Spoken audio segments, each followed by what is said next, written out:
a ver. Estamos listos entonces.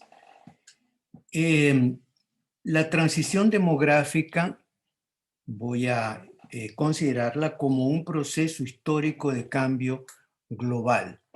Es un enfoque el que voy a utilizar que va más allá del mero planteamiento demográfico y vamos a considerar la situación de América Latina entre 1800 y 2100.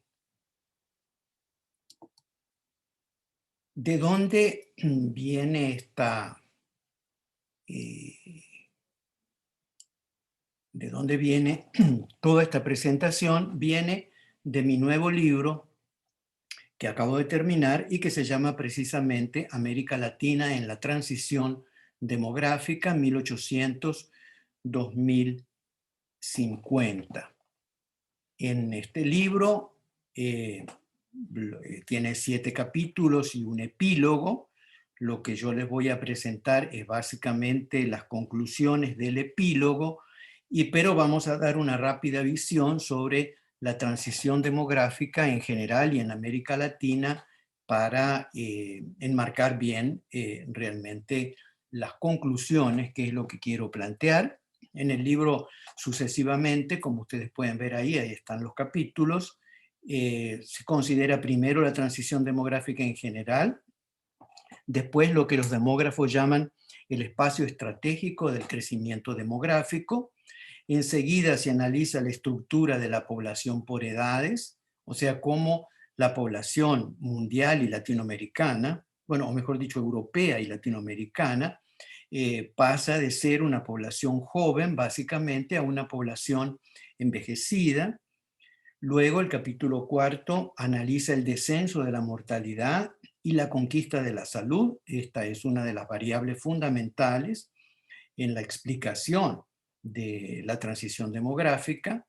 El capítulo 5 analiza el descenso de la fecundidad y lo que los demógrafos llaman ahora la segunda transición demográfica.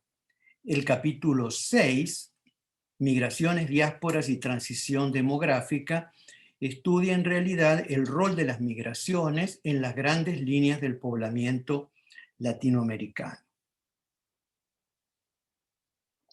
El tema de la migración generalmente no se incluye, no es incluido, por lo menos en los análisis clásicos de la transición demográfica por los demógrafos. Las migraciones no entran dentro de la transición demográfica, pero en este planteamiento general que yo hago sobre América Latina, no se puede en realidad entender la evolución demográfica de América Latina sin considerar las migraciones, de manera que todo lo que tiene que ver con las migraciones, los movimientos de población dentro del territorio, se consideran en ese capítulo 6. El capítulo 7, el envejecimiento y sus consecuencias, es la parte más reciente, y luego viene un epílogo que se llama La transición demográfica, un proceso de cambio histórico global, que es precisamente el título de esta conferencia. Luego voy a agregar una nota sobre la pandemia del COVID-19. El COVID apareció justamente cuando este libro estaba prácticamente terminado, pero digamos amerita una nota, esperando un poco para, digamos, redactarla, que se puedan ver un poco las consecuencias de la pandemia, que todavía no están demasiado claras. En este libro nuevo yo retomo 2 obras anteriores. Una fue la primera, es una ponencia que presenté en la 5ª Conferencia Latinoamericana de Población, que tuvo lugar en la Ciudad de México en marzo de 1993. Y esa ponencia se llamaba precisamente La transición demográfica en América Latina, 1800-1980. Y luego también mi libro, La población de Costa Rica, 1750-2000, una historia experimental, publicado en 2010 por la Universidad de Costa Rica.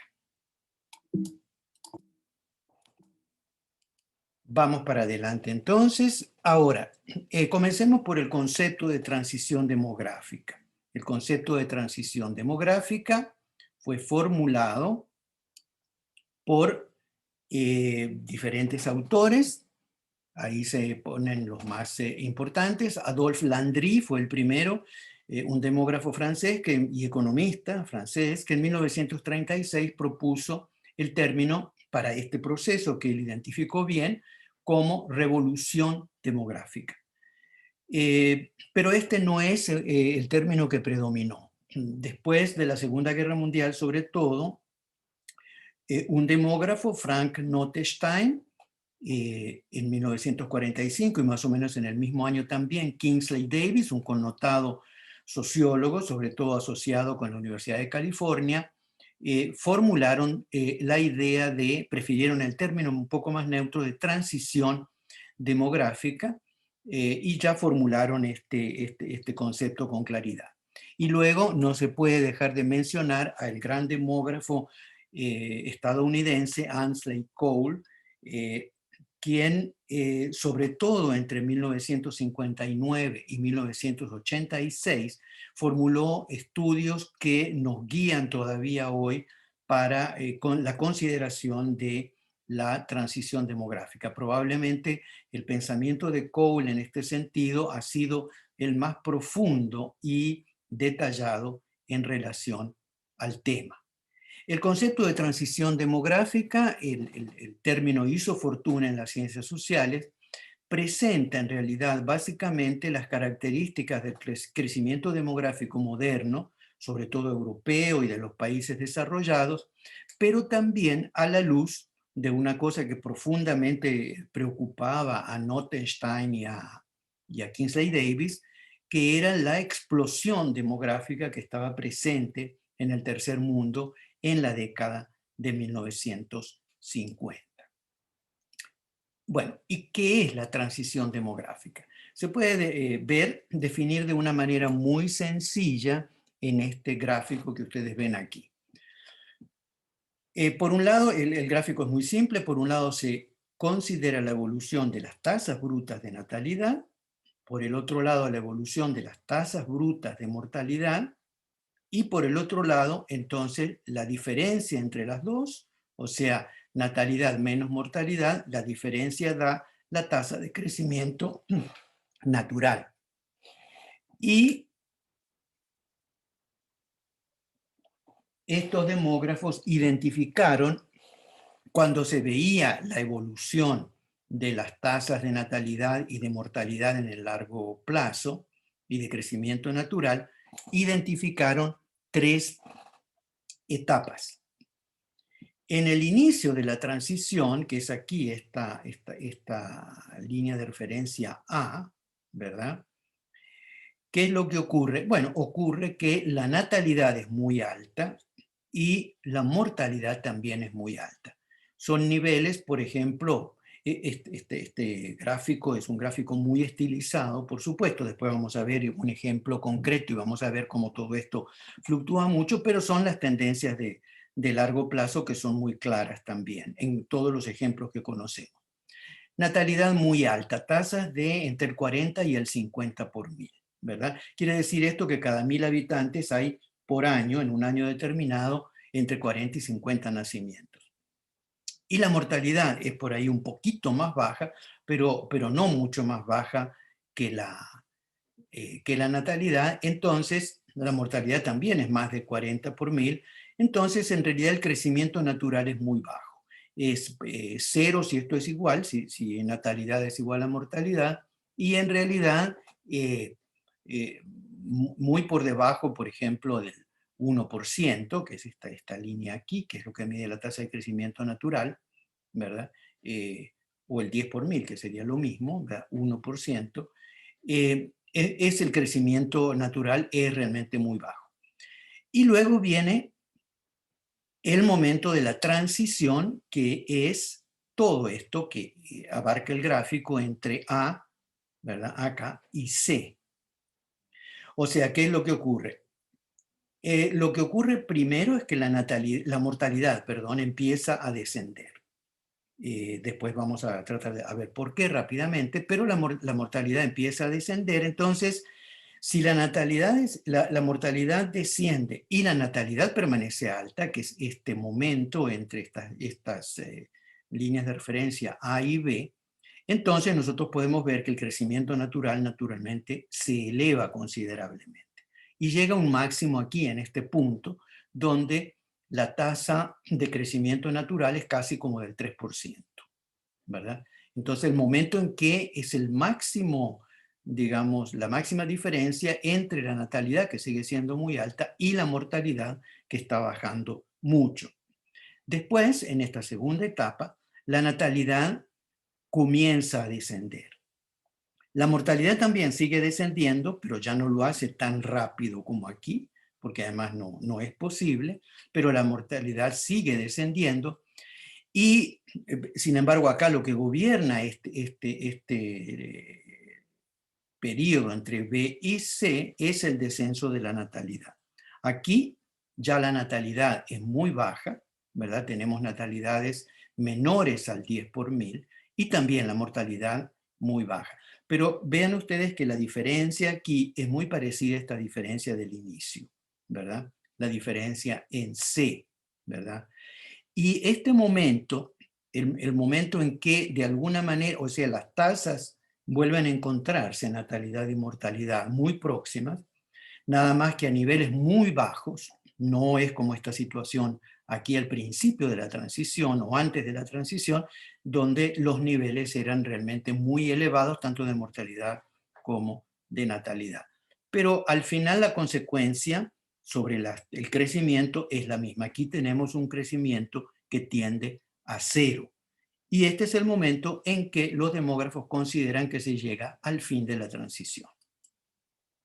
Bueno, el concepto, cómo se ha explicado todo esto, yo aquí voy a pasar muy rápidamente porque la situación es realmente compleja, pero digamos que el concepto de transición demográfica normalmente incluye tres dimensiones diferentes. Por un lado, lo que se propone ahí con las tasas demográficas y todos los datos de los censos y todo esto es una descripción de los cambios estructurales de largo plazo que ocurrieron en Europa entre 1750 y 1950. Ahora, ¿cuáles son estos cambios estructurales? Naturalmente, que son el cambio demográfico que acabamos de mencionar, ¿verdad? Y la revolución industrial, la revolución de los transportes, el desarrollo del Estado moderno, en fin, todos los grandes cambios estructurales que llevan a la sociedad moderna entre 1750 y 1950 y que ocurren en Europa primero, después en Estados Unidos, también en Japón. Y del concepto de transición postula, sin embargo, un modelo causal endógeno de explicación de estos cambios. Es decir, se tiende a ver todo el proceso como un juego, digamos, donde todos estos factores, la industrialización, la modernización, etcétera, influyen, pero influyen a través de tasas demográficas, la natalidad, la mortalidad y el crecimiento demográfico.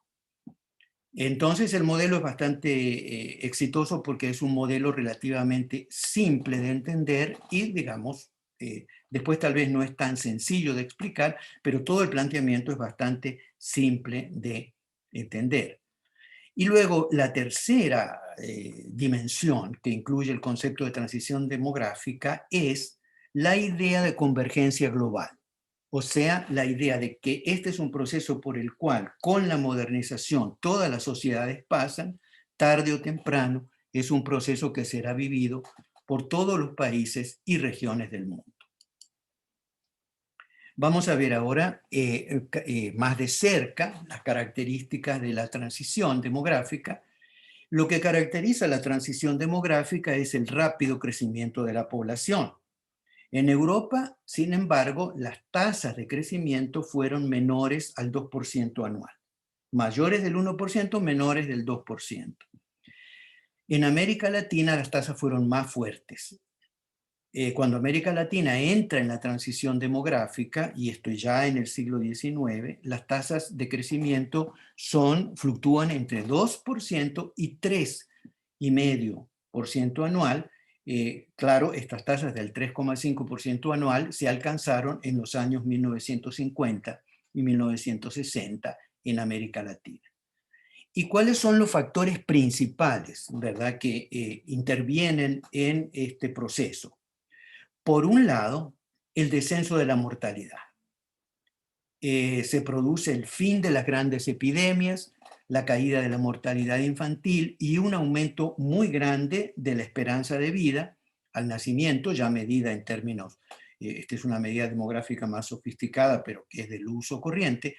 Digamos que al inicio de la transición, las esperanzas de vida al nacimiento era, digamos, 30 años, entre 30 y 40 años, y al final de la transición, la esperanza de vida y nacimiento está en 80 años, que es el caso en el mundo actual, no en todo el mundo, pero en casi todo el mundo, y sobre todo en los países desarrollados más todavía que en otros, pero en Costa Rica tenemos tasas de 80 años, esperanzas de vida de 80 años, y en América Central, en los demás países, esto se acerca mucho. Todos los países están en los 70. Factores asociados a todo esto: la industrialización, la urbanización, la alfabetización y la modernización del Estado y la sociedad. Industrialización, urbanización, la modernización en los transportes y la alfabetización y el desarrollo del Estado moderno son los factores realmente más importantes. Y luego, otros factores que pesan son cómo se explica el descenso de la mortalidad. Bueno, el descenso de la mortalidad se explica, es una combinación de factores que hay que ver después en cada caso concreto, pero factores que intervienen y que se han identificado bien son mejoras en la nutrición, que en Europa tuvieron que ver con la llamada revolución agrícola, cuando aumenta la oferta de alimentos disponibles para la mayoría de la gente; los cambios importantes en la salud pública, que son fundamentales, todas las medidas de higiene, control de epidemias, cuarentenas, etcétera, que en el siglo XVIII, XIX sobre todo ya se aplican, son fundamentales. Lo acabamos de ver actualmente en la pandemia del COVID-19 para el control de las enfermedades. Y luego, más tarde, el avance de la medicina, que incluye vacunas y después incluye sobre todo el control de las enfermedades infecciosas. Por el lado de la natalidad, lo que vemos es que todo este proceso de transición demográfica va acompañado de la migración del campo a la ciudad, el fuerte proceso de urbanización. Y con esto cambia el tipo de empleo, pasa a predominar la llamada familia nuclear, padre, madre e hijos, y se produce un descenso gradual en la fecundidad. En Europa este descenso gradual se va produciendo en el siglo XIX, XX sobre todo, depende de los países, pero es un proceso que se produce a través de varios mecanismos, sobre todo sociodemográficos. Pero luego viene en el siglo XX, y esto es lo que permite explicar en realidad la explosión demográfica, viene la invención de la píldora anticonceptiva, la primera es de 1960, y el desarrollo de métodos anticonceptivos o contraceptivos realmente eficaces, que incluyen esterilización y otros métodos anticonceptivos, aunque la píldora quizás es el método más importante. Después de la epidemia del SIDA, la difusión del uso del preservativo también es importante. Pero estos anticonceptivos realmente eficaces van a tener sobre el perfil de las sociedades unas consecuencias muy importantes de las cuales vamos a hablar más tarde. Por otro lado, hay que insistir en que cuando se la mira ya de cerca y estudiando diferentes casos concretos, como lo hizo Ansley Cole y muchísimos historiadores y demógrafos en las décadas de 1970, 80, La conclusión más fuerte de todo esto es que la transición demográfica no fue el simple resultado de la industrialización, sino más bien el efecto global, acumulativo e interactivo de fuerzas que venían operando desde los comienzos de la modernización. ¿Cuáles son estas fuerzas? Bueno, el desarrollo del Estado moderno, el desarrollo de las economías de exportación y la integración en general de muchos países del llamado tercer mundo al mercado mundial.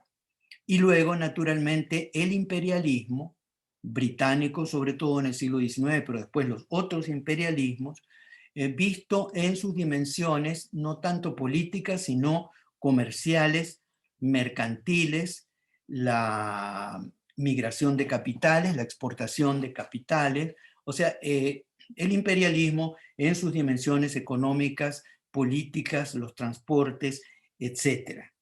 Esto es en realidad muy, muy importante. Entonces, no podría, digamos que cuando uno analiza América Latina, la industrialización en América Latina es realmente relativamente débil comparado con la industrialización, lo que fue la industrialización europea, pero aquí intervienen los efectos globales y acumulativos de otras fuerzas.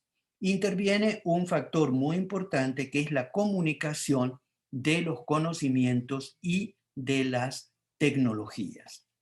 Vamos a hablar un poquito más de esto después.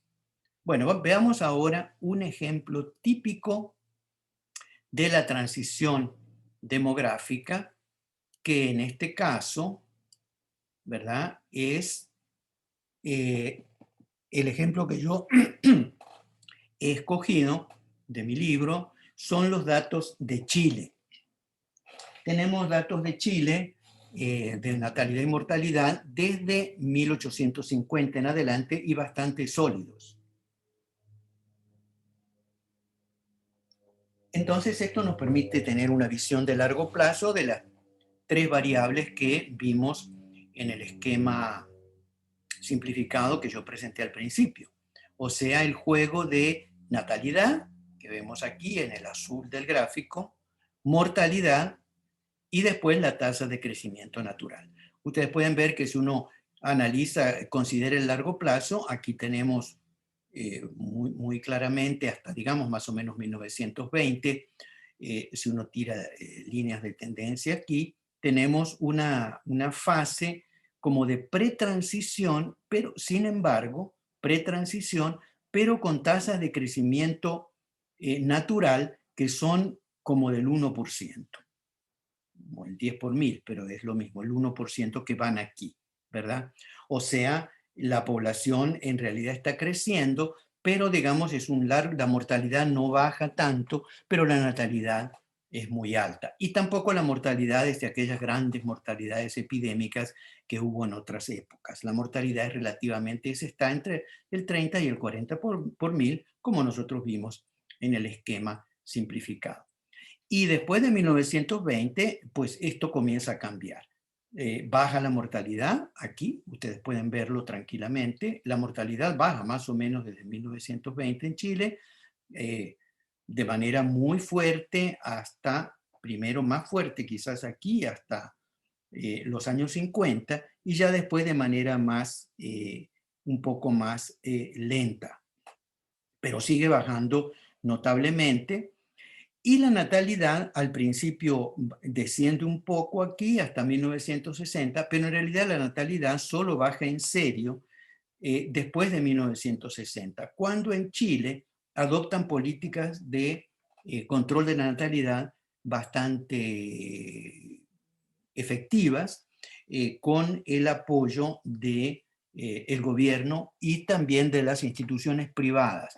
En general en América Latina, el incentivo del gobierno a las campañas de control ha sido muy importante en todos los países, pero en general no han sido tanto los sistemas de salud los que han estado liderando estas campañas, sino organizaciones de la sociedad civil, organizaciones privadas con participación sobre todo de médicos y personal de salud pública que han trabajado en la difusión de los contraceptivos. Y aquí sí se puede ver entonces claramente, ¿verdad?, cómo ya en este periodo, antes de 2000, esta gráfica yo la he llevado al 2000, entonces el crecimiento demográfico en pique fue muy alto, es muy alto acá, estamos casi en 3, cerca de 3% a principios de los 60, cuando empieza el control fuerte de la natalidad, y luego cómo disminuye entonces el crecimiento demográfico. Bueno, tenemos este ejemplo de Chile, se puede realmente ver en muchos otros casos de América Latina, son ejemplos relativamente similares, claro, con las particularidades después de cada caso. Ahora vamos a ver unos diagramas un poco más sofisticados que fueron elaborados por Ansley Cole, este demógrafo que yo mencioné al principio. Esto es lo que llaman los demógrafos el espacio estratégico de la transición demográfica. Se combinan aquí dos variables. Por un lado, la tasa global de fecundidad, que es el número de hijos promedio de una pareja, por cada pareja, pero en este caso no, es el número de hijos promedio por mujer, así se calcula, por mujer en edad fértil. Y esto se puede, aquí es muy fácil de entender, 2, 4, 6, 8, hasta 10 hijos, ¿verdad? Esto da una idea intuitiva porque a veces cuando uno dice tasas de natalidad, 40 por 1000, 30 por 1000, ¿qué quiere decir esto? Bueno, en términos del número de hijos, ¿qué quiere decir? Aquí está, ¿verdad? Claramente, en el caso de Costa Rica, cuando tenemos esas tasas de natalidad muy altas, aquí tenemos, ¿ve? Hijos, número de hijos va, digamos, está entre 5 es aquí y, digamos, 7, un poquito más de 7 aquí. En el máximo de la fecundidad hacia 1962, vean que esto está en 7 hijos por mujer. Y la esperanza de vida al nacimiento es muy clara, 20, 30, 40, 60, 80, hasta 100 años. La trayectoria, que en Costa Rica empieza aquí en 1752, y vean ustedes que lo que a mí me interesa notar acá es que hay un larguísimo periodo, hasta 1947, hasta los años 40 aquí, donde el crecimiento, la transición se juega aquí, en este pequeño espacio donde hay idas y venidas. Fecundidad muy alta, mortalidad también alta, porque la esperanza de vida aquí recién en el 47. Aquí sí, la esperanza de vida ya supera los 50 años. Esto que está marcado aquí, los 60 años de esperanza de vida, esta línea aquí, es importante porque cuando la esperanza de vida al nacimiento en un país llega a los 60 años y pasa de los 60 años, uno diría que se ha producido la conquista de la salud. O sea, difícilmente ya después de cuando se llega a los 60 años, ¿qué quiere decir? Quiere decir que ya las enfermedades infecciosas están controladas y que pasamos a lo que los demógrafos llaman la transición epidemiológica, en el sentido de que, o transición sanitaria a veces también, las causas de muerte predominantes van a cambiar. Vencidas las infecciones, sobre todo gracias al uso de sulfamidas, antibióticos, vencidas básicamente las infecciones que eran tan letales en el pasado, ahora las enfermedades predominantes pasan a ser las enfermedades crónicas, llamadas enfermedades crónicas, cardiovasculares, diabetes, enfermedades funcionales, etcétera, que pasan a afectar a la mayoría de la población. Y luego aquí se ve la transición muy bien. Después de 1962 empieza a bajar la fecundidad, ¿verdad? Y aquí vemos 2002. En 2002 estamos con una esperanza de vida casi de 80 años, ¿verdad? Y esta línea violeta aquí indica lo que es la tasa de reemplazo, 2,1. Para que la población se reemplace, es decir, que no crezca, que el crecimiento sea cero, pero que la población no disminuya, tenemos que tener una tasa de fecundidad de 2,1, o sea, 2,1 hijos por mujer, ¿verdad? o si lo quieren ver en otros términos, 2,1 serían, digamos, son dos hijos, digamos, para decirlo, un varón y una mujer. Aquí lo importante es para la reproducción, básicamente cuántas mujeres. Y aquí sería un varón, una mujer. La reemplazo, digamos, perfecto, la población no crece. Y vean la evolución posterior de Costa Rica aquí por debajo de esto. Aquí estamos 2017, prácticamente no varía. Y aquí estaremos en 2047. Claro que de 2020 a 2047, aquí son, estos datos vienen de las proyecciones de población, pero lo que va a pasar en 2047 en términos demográficos está prácticamente garantizado porque la mayoría de la población que va a estar actuando ahí ya nació, ¿verdad? En este momento que estamos viviendo ahora. Vemos esta misma situación, el espacio estratégico de la transición, en el caso de Guatemala, entre 1880 y 2050, y ustedes ven también aquí, ¿qué es lo que ven? La trayectoria es muy parecida, ¿verdad? Este momento aquí de gran indecisión, donde todo se juega en este pequeño sector, y después de 1952, sí, empieza a subir la esperanza de vida y la fecundidad empieza a bajar, solo que más tarde, ¿verdad?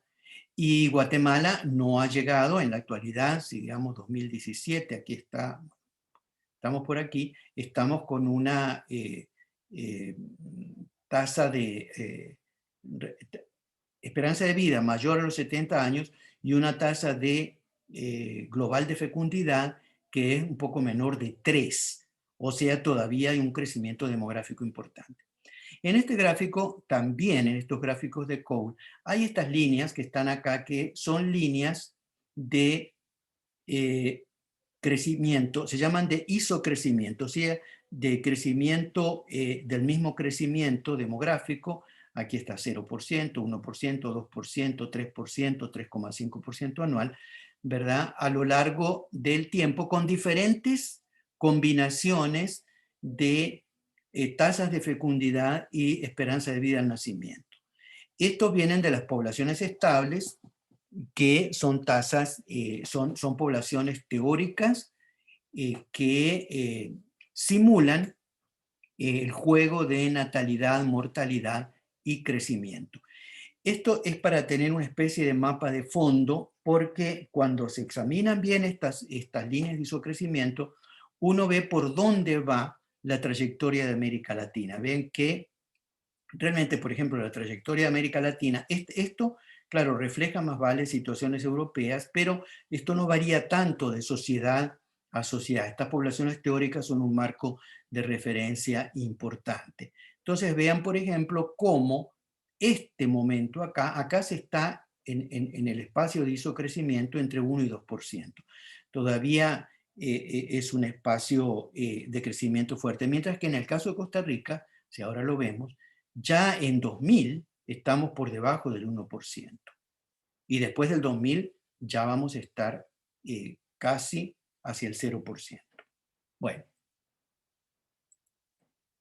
ahora usamos estos mismos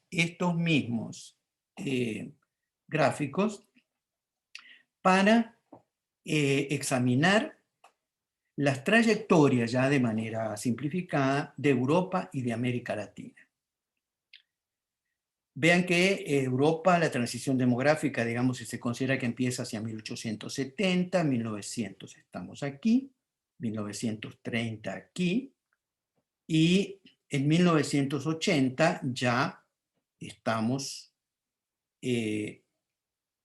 por debajo, pasamos el nivel de reemplazo, con esperanzas de vida de 80 años y más.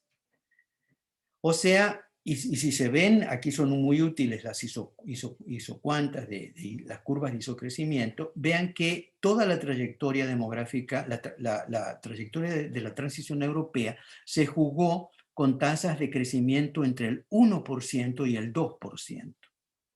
Mientras que en América Latina la situación ocurre todo más tarde, está desfasado, ¿verdad? Porque ustedes observan 1930 en Europa, 1930 aquí en América Latina, hay un desfase evidentemente, pero el pico de fecundidad aquí, ¿verdad? Hacia 1960, cuando la esperanza de vida también llega a los 60 años. Y estamos, entonces, más de 6 hijos, esperanza de vida de 60 años, entonces tenemos un crecimiento demográfico muy fuerte. En realidad, América Latina llega a jugarse la transición, ocurre entre el 2 y el 3,5%. Pero aquí es donde viene la convergencia. Ustedes pueden ver que esto converge bastante fuertemente ya en la década del 2000. Bien, hablemos un momento ahora de la llamada segunda transición demográfica. Ya tenemos claro en lo que consiste la transición demográfica, el planteamiento clásico, pero en 1986, Ron Lestege y de Van de K. Lestege es un demógrafo belga y Van de K es un sociólogo. Ellos formularon la idea de que había en curso lo que llamaron una segunda transición demográfica. Muchos autores después se sumaron a esta hipótesis considerándola también como una tendencia global. ¿En qué consiste esta idea? Por un lado, en Europa lo que ya estaba pasando era la persistencia de una fecundidad muy baja, oscilando en torno a la tasa de reemplazo, y el aumento continuo de la esperanza de vida.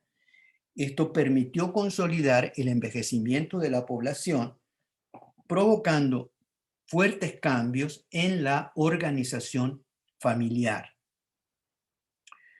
Los anticonceptivos eficaces permitieron separar la sexualidad de las parejas de la procreación.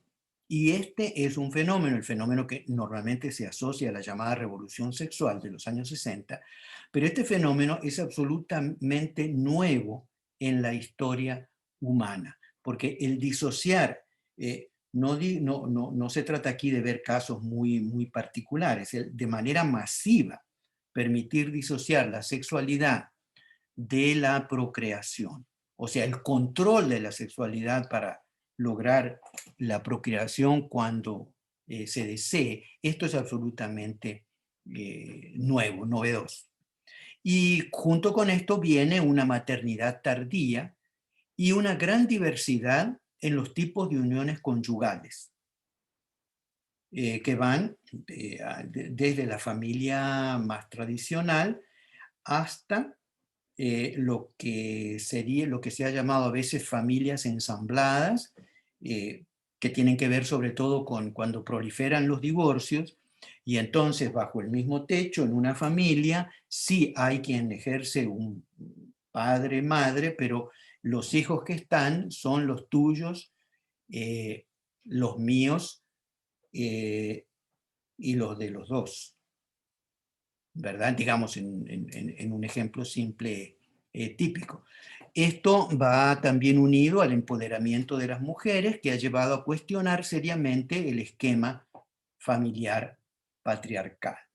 Entonces, la idea de la segunda transición demográfica es que con el control de la fecundidad efectivo y el envejecimiento también muy fuerte, donde estos fenómenos son fenómenos donde no hay un retorno fácil, ni simple, ni a la vista hacia el pasado. Con esto, también se han planteado, bueno, ¿qué es lo que está detrás? Y evidentemente que detrás de todo esto hay un cambio en la escala de valores de la población y el creciente predominio de lo que se puede llamar un individualismo hedonista. Quizás estos son los aspectos más profundos de este cambio social, que no se ha terminado de desarrollar. Esto está, la segunda transición demográfica en América Latina, hay muchos elementos que muestran, ¿verdad?, que existen.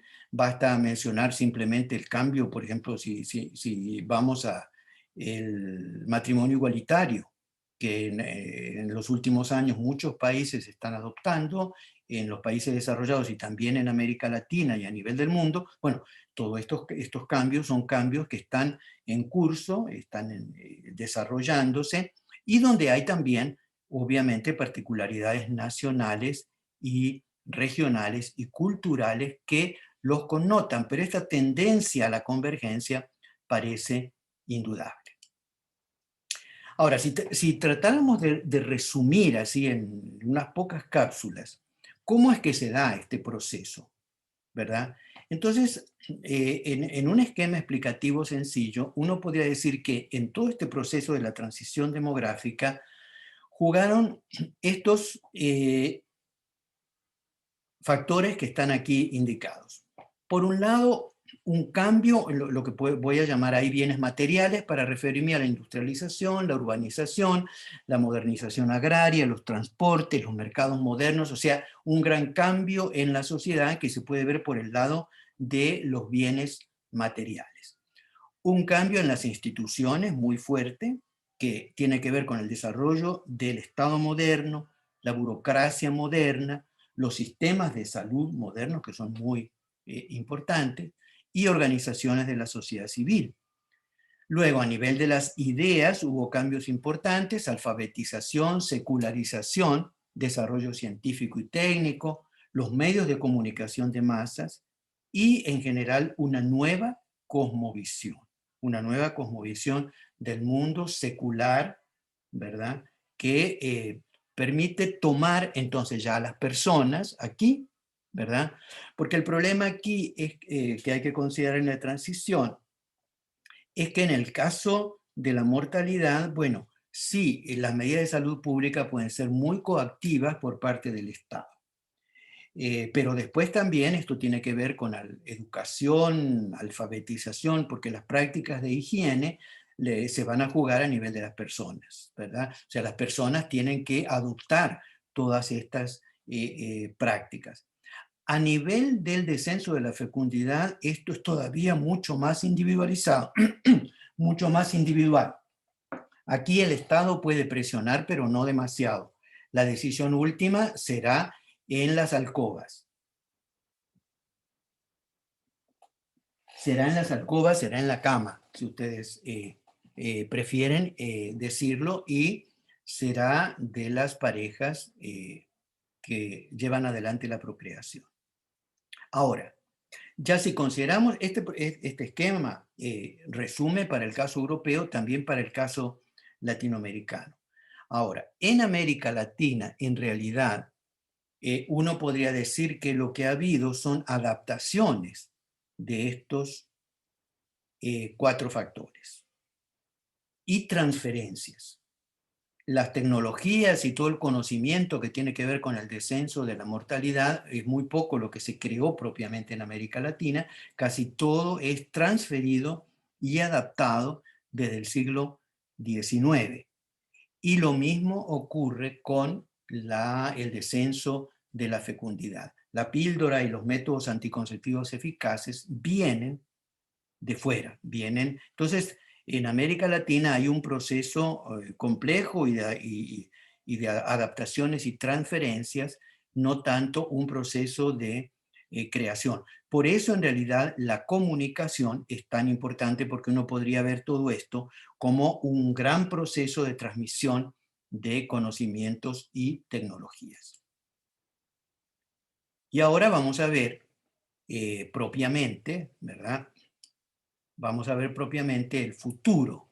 Mejor dicho, no el futuro, vamos a ver en el muy largo plazo la población de América Latina, ya ahora entre 1800 y 2100. 2100 naturalmente utilizando proyecciones. Las proyecciones, como yo les decía, hasta 2050 podemos estar bastante seguros de que lo que dice la proyección va a pasar.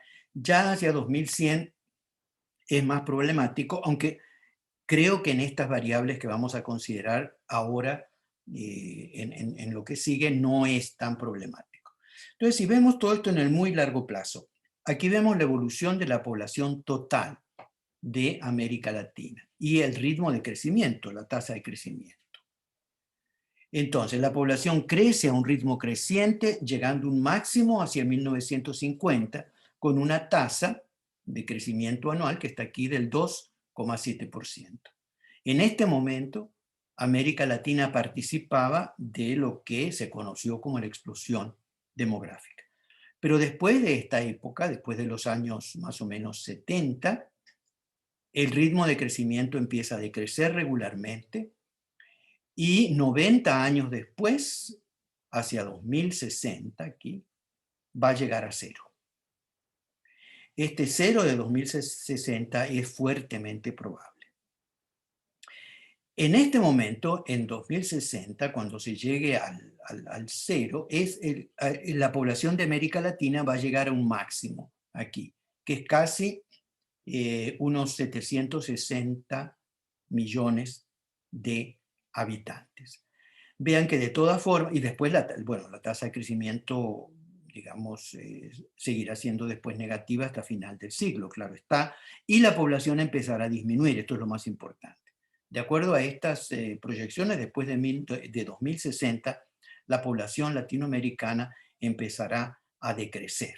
Ahora, de todas formas, sí, el crecimiento de la población latinoamericana en el siglo XIX, en el siglo XX y en el siglo XXI ha sido realmente espectacular. Ahora veamos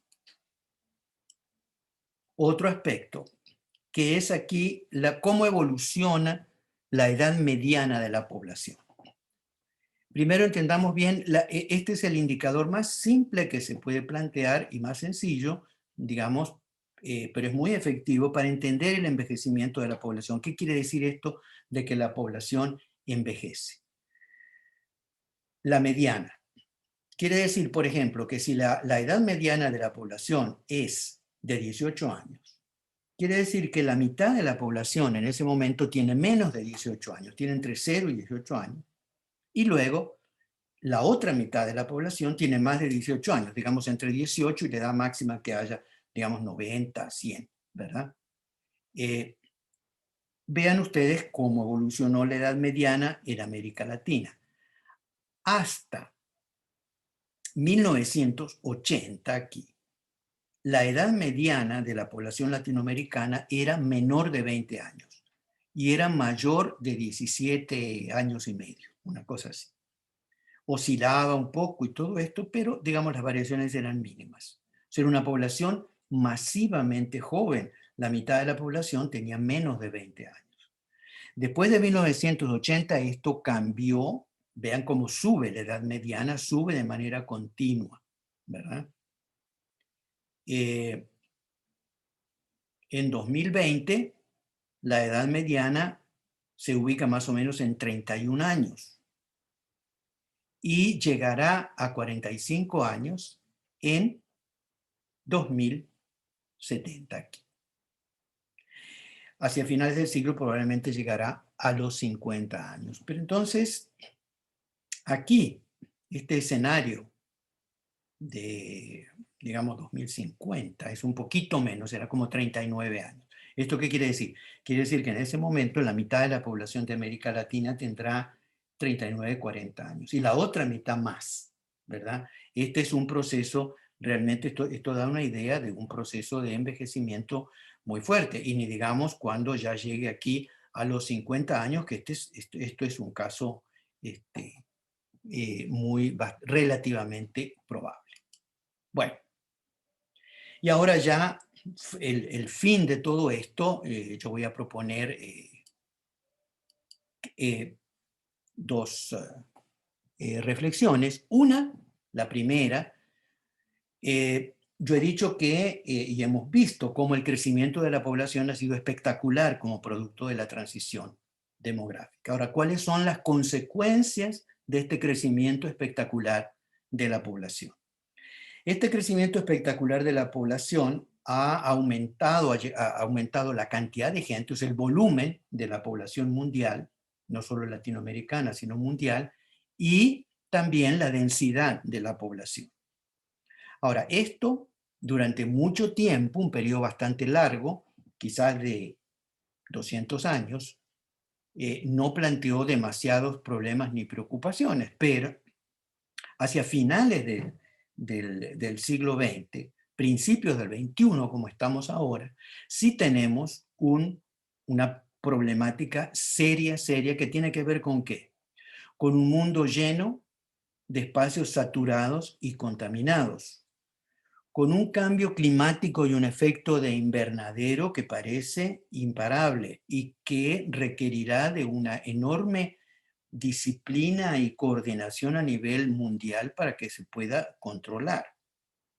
Recuerden, vean ustedes, por ejemplo, las estimaciones son entre 1970 y 2010. Se calcula que el efecto de invernadero aumentó en 80%. Bueno, la mitad de ese efecto invernadero, 40%, fue producido pura y simplemente por el aumento de la población. De manera que, el aumento de la población y lo que esto implica en términos del consumo de recursos. Ha habido un uso y abuso de recursos limitados.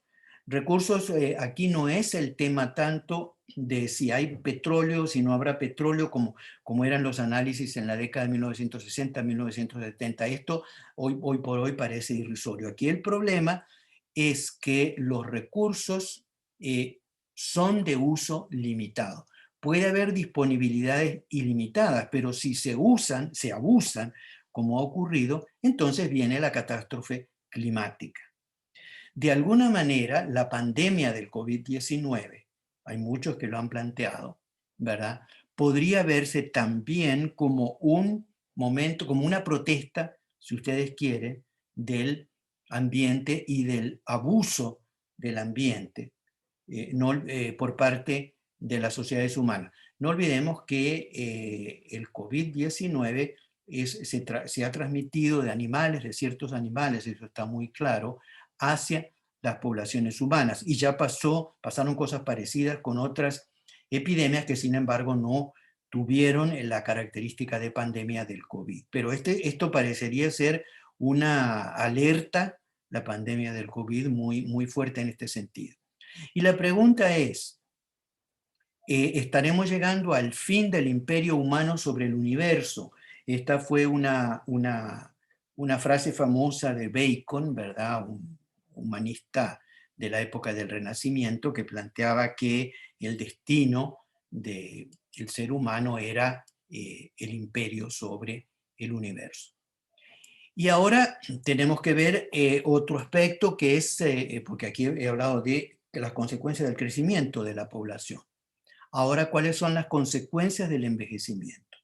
Las consecuencias del envejecimiento son muy fuertes, muy fuertes, y aquí estamos, yo enumero, esto es lo que yo tengo, el capítulo 7 trata sobre esto en mi libro y también el epílogo. Tenemos un problema de transferencias intergeneracionales. Siempre en las sociedades funciona, hay una transferencia de recursos de las poblaciones más viejas a las poblaciones más jóvenes, ¿verdad? El juego de cómo operan estas transferencias, sin embargo, antes había poca preocupación por esto, pero en la actualidad, con el envejecimiento, esto se plantea de manera muy fuerte. ¿Por qué? Bueno, porque una población, digamos, hay menos recursos para sostener una población como la población envejecida, que en los esquemas actuales de organización de la sociedad, las poblaciones envejecidas tienden a no ser productivas, ¿verdad? Sino más vale a ser improductivas y a vivir de estas mismas transferencias. Bueno, el tema es muy complejo, yo no puedo aquí más que enumerarlo. Luego está en cuestión el futuro del Estado benefactor. O sea, ¿hasta cuándo van a aguantar los sistemas de salud? Esto implica una reingeniería muy profunda. ¿Por qué? Bueno, porque el envejecimiento también implica gastos y recursos del sistema de salud, incluyendo el sistema de pensiones, que el Estado benefactor normalmente enfrentó sin problemas, pero que ahora, en el futuro, quién sabe, ¿verdad? El futuro del Estado benefactor está en juego. Luego, con el envejecimiento hay también profundos cambios en las relaciones familiares. ¿Quién cuida de los padres, de los ancianos, cómo se organiza todo esto, además en un mundo en el cual hay muy pocos hijos, muy poca gente joven, cómo se organiza todo esto. Y luego otro punto planteado es el declive futuro de la población. En los tiempos recientes, en los últimos años, ha habido declive de la población, pero en momentos muy puntuales. Pero en la población mundial no ha habido declives. La población latinoamericana tampoco. Uno puede mencionar casos en el siglo XIX, por ejemplo, Paraguay, después de la guerra de la Triple Alianza, o situaciones así, pero en realidad eh, nosotros vimos las curvas, el crecimiento siempre tendió a ser positivo muy rápidamente después. Aquí la cosa cambia porque después de 2060 hay un declive de la población que parece inevitable. Y la pregunta que queda es si esto implica una posible extinción de la especie humana. Y la respuesta no se sabe cuál es la respuesta, pero eh, si uno mira los indicadores del crecimiento demográfico, uno diría que sí es posible, que sí es posible. ¿Por qué? Bueno, porque si la tasa de fecundidad sigue durante mucho tiempo por debajo de la tasa de reemplazo, esto tarda unas décadas en hacer efecto, pero una vez que empieza a hacer efecto, no hay vuelta atrás. Y claro, uno puede pensar a nivel internacional, puede haber migraciones que compensen, que es lo que está ocurriendo, por ejemplo, en algunos países europeos, pero todo esto es una medicina de corto plazo.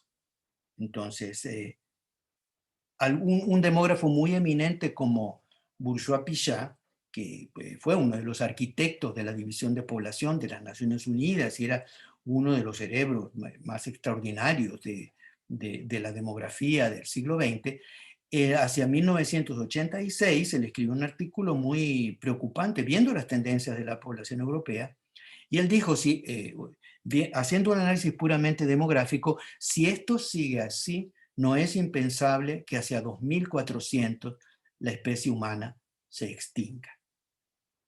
Bueno, eh, estos son cosas muy inquietantes, pero hay que tener la valentía, yo creo, y la seriedad realmente de considerarlas. Muchas gracias a todos ustedes. Las preguntas, por supuesto, estoy